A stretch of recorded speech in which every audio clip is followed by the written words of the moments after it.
మోజుపడి అడిగావుగా, నా నెల జీతం అంతా పోసి కష్టపడి కొన్నాను. పెట్టుకో. మీరే పెట్టండి.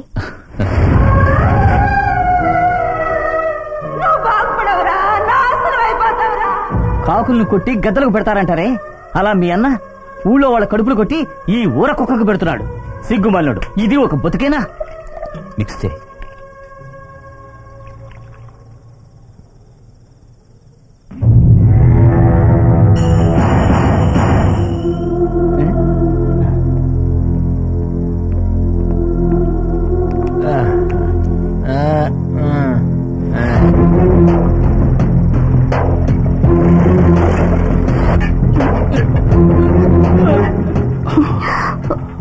ఏంటండి కుదిపినట్టుంది?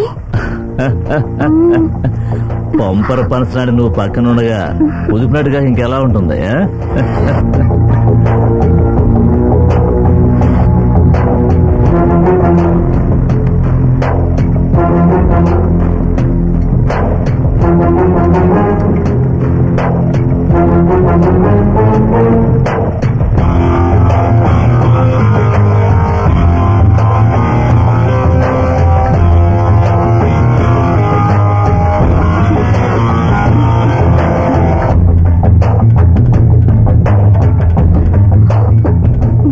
ఏంటండి పైకి వెళ్తున్నట్టుగా ఉంది?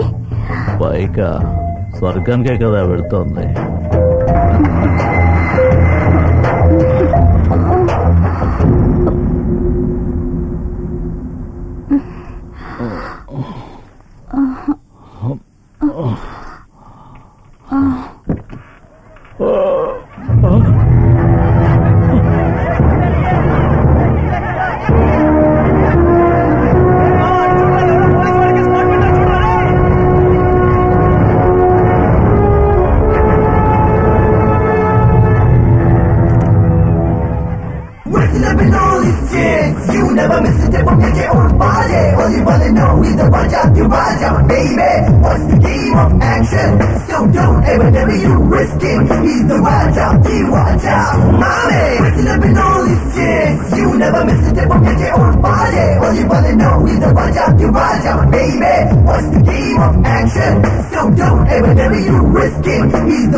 సార్, ఒక అసిస్టెంట్ కమిషనర్ గా ఉండి డ్యూటీ చేయాల్సిన కార్లు ఇలా లూటీ చేస్తున్నారే.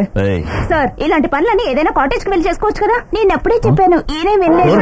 ఏం సార్, ఇన్నాళ్ళు మారుతి వ్యాన్లోనే వ్యభిచారం చేసేవారు, ఇప్పుడు పోలీసు వ్యాన్లోనూ మొదలు పెట్టారా? సార్, పోలీసు వాళ్ళు ఏం చేసినా అడగరాని పొగరుతో మీరు ఏమైనా చేస్తారా? చెప్పండి సార్, అడుగుతున్నాగా. చెప్పండి సార్. తప్పండి. అన్నయ్య అన్నయ్య అన్నయ్య, ఏంటన్నయ్య అవుతారు? నిన్ను ఇలా చూడాల్సి వస్తుందని నేను అసలు కల్లో కూడా అనుకోలేదన్నయ్య. ఏంటి కర్మ, నైట్ డ్యూటీకి వెళ్తున్నా అన్నావు. ఇదేనా నైట్ డ్యూటీ?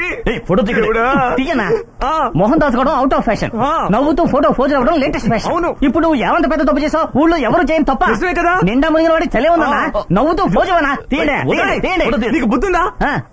అన్నయ్య మాత్రమే పోసి ఇవ్వడం ఏంటి? వదిలి కూడా పోసిస్తే బాగుంటుంది. పైన చేయ వదిన, ధైర్యంగా చూడు. తీయండి. నువ్వు అన్నయ్య వాటేసుకో, సిగ్గుపడకుండా వాటేసుకో. మిస్సిల్ తీయండి. అంత ఎత్తున వేలాడింది పోలీస్ కారు కాదు, పోలీసు పరువు.